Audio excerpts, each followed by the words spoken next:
Chariton and the impending collapse of mainstream media. Last Friday, highly incriminating court transcripts were released following a hearing in which lawyers for the Democratic National Committee and Debbie Wasserman Schultz argued for a motion to dismiss a massive class action lawsuit filed against them. The lawsuit seeks damages on behalf of Bernie Sanders donors, Democratic Party donors, and Democrats as a whole following leaked emails that exposed illicit collusion that favored a Clinton nomination. The transcripts reveal numerous damning revelations about the way the party views its obligations in conducting the primary nominating process. In defending their motion to dismiss in the hearing, the DNC has told the court, America, and the world, that the party views itself as effectively too big to jail. Despite the guarantee of impartiality assured in the organization's charter, the DNC has asserted that they see themselves as having no legal obligation to actually run the primary impartially, so they could have favored a candidate, but they didn't. It's a confusing show, and a humiliating display for the Democrats, who now have backed themselves into a corner with the duplicity of their argument. If they win and the case is dismissed, voters will lose all incentive to participate in any future Democratic nominating processes. If not, the case moves forward into a discovery phase, and the crimes of the Democrats cement themselves further into federal court record and indisputable history. The Democrats in checkmate. Unless the motion to dismiss is granted, which seems unlikely given the numerous issues raised by Federal District Judge William J. Loch in the hearings, the case will proceed to identify the class's owed damages and prepare for depositions. The list of parties that could be called to depose, testify, is a laundry list of the parties most powerful. In addition to Wasserman Schultz, attorneys for the plaintiffs could, and should, seek to depose Clinton herself. Campaign manager John Podesta. Disgraced DNC interim chair and ex-CNN employee Donna Brazil. DNC communications director Luis Miranda. All senior leadership at the DNC and Clinton campaign. And every superdelegate that pledged unwavering support to Clinton, will of the voters be damned. Beyond this impending earthquake set to rattle the political establishment at any moment, the depositions implicate more than 38 influential anchors, reporters, and editors exposed in the WikiLeaks releases who may have abetted this fraud in their development of a strategy of controlled opposition to elevate Donald Trump as a Pied Piper candidate, and facilitate the DNC's strategy to muddy the waters on any potential attack lodged against Hillary Clinton before a single American cast a primary vote. This bears emphasis. The Democrats decided Hillary Clinton would be their nominee without any idea of how many people would actually vote for her.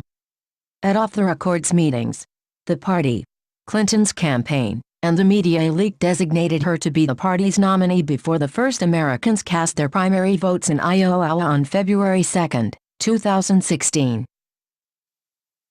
The below memo was circulated by the Clinton campaign in April 2015, emphasis added. If or when Wasserman Schultz is deposed, plaintiff's attorney Jared Beck will have the opportunity to confirm this strategy memo that circulated nearly a year before primary contests began is authentic. Until then, since the Democrats have not denied its authenticity and Wasserman Schultz herself resigned her position as DNC chair in disgrace as an acknowledgement of the wrongdoing exposed in these emails, it's safe to presume that it is. The mainstream media's admission by silence.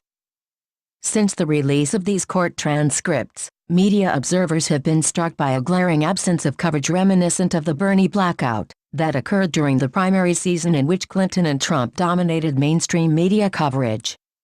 With the exception of a singular tweet from Jake Tapper, the mainstream media has remained in an ominous blackout of reporting on the massive implications of the positions the party has now taken in federal court. Once confirmed authentic, the implications begin to unravel. Should Judge Loch determine the DNC breached its charter and conducted party operations favoring Clinton, the party will need to reconcile this against the testimony of voters who donated under the understanding the charter respected the democratic process, that is the basis of our Constitution. Worse, how would the party ever expect voters to participate in future nominating contests knowing the party sees no duty to its members, and that the nominee may be predetermined behind the scenes once again? And who can blame them? Here's the American Democratic Party, flailing to preserve Barack Obama's legacy as revelations exposed in the recent release of Shattered inside Hillary Clinton's doomed campaign show just how close Clinton was to blowing it all, despite her coordinated and institutional advantages. The party now naively asks a federal court judge to dismiss a fraud lawsuit filed because the party views itself too big to jail, less than 1 year after Clinton skated through an ethically ambiguous FBI investigation, and with Americans looking on in horror, as Obama accepts $800,000 in Wall Street thank yous for affording them this very impunity.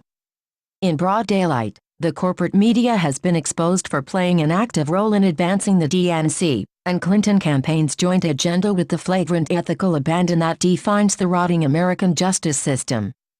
Despite the implications of fraud, and despite the media's theoretical obligation to hold the powerful accountable on behalf of the greater good, the all-powerful American media aided and abetted a major political party in its strategy to ensure the nomination of a candidate before the candidate would even enter the race, before a single primary contest was conducted, and disenfranchised millions of engaged citizens in the process.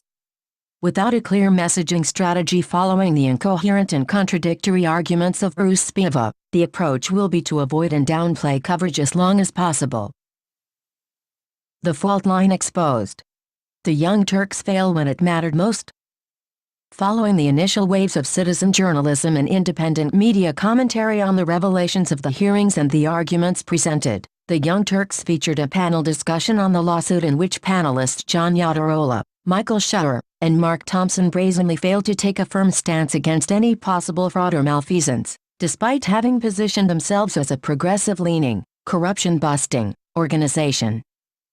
Anyone expecting the Young Turks would do progressive justice to this historic lawsuit would go on to be appalled by the sloppiness of the panel's discussion. Either uninformed, unprepared, or uninterested in matters of election integrity, the panelists dropped the ball time and time again in their discussion, failing to identify how the merits of the DNC's argument vary amongst the three classes of citizens claiming damages, failing to mention the collusion central to the lawsuit took place before Americans voted in the primary, and recklessly smearing the plaintiff's attorneys Jared Beck and Elizabeth Lee Beck as opportunistic lawyers. Schauer would go on to apologize for his thoughtless remarks, but the damage was done.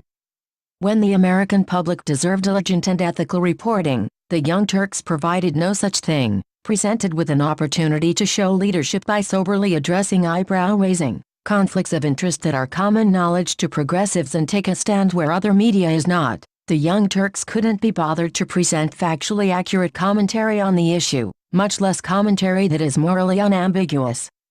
If anything, the purpose of the panel appeared to be a continuation of the DNC and Clinton's strategy of muddying the waters. Jordan digs them deeper.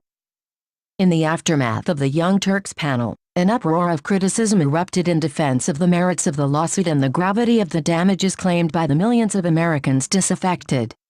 Onlookers were quick to observe TYT's refusal to roundly denounce even the allegation of fraud, demonstrating Americans' low to zero tolerance for hearing media personalities dismiss the corrosive influence of money in politics at a time when trustworthiness of media is hitting rock bottom. In response to this legitimate criticism of reporting on a lawsuit that will have profound and historic consequences for Americans of all party affiliations, TYT reporter and journalist Jordan Chariton took to the TYT Politics Facebook page to issue a cringe-inducing diatribe exposing the hypocrisy of someone who claims to support independent journalism while punching down on the very independent journalists whose cause he claims to champion.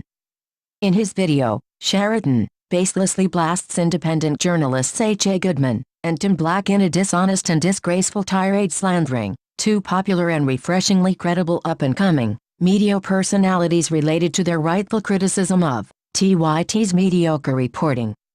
The video features an ironic and repetitive defense of the indefensible TYT founder and financial overlord Cenk Uygur, in which Chariton demonizes progressives who have issued justified critiques of the network in an attempt to hold them accountable for the hypocrisy and conflicts of interest on display. While the original video has since been removed, an eviscerating commentary posted by YouTube user Hardbastard itemizes falsehood after falsehood in Chariton's tirade in a brutal yet well-deserved 52-minute takedown.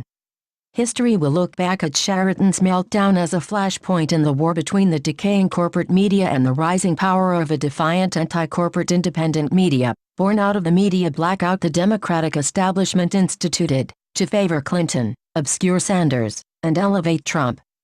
Chariton, an accomplished network journalist with indisputable and well-deserved progressive credentials, straddles corporate and anti-corporate media more than any other journalist in America.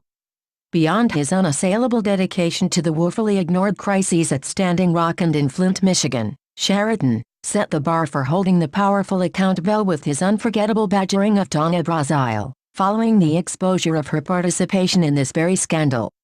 It appears the principled Chariton, seen in this video, is now nowhere to be found. Democracy demands the truth.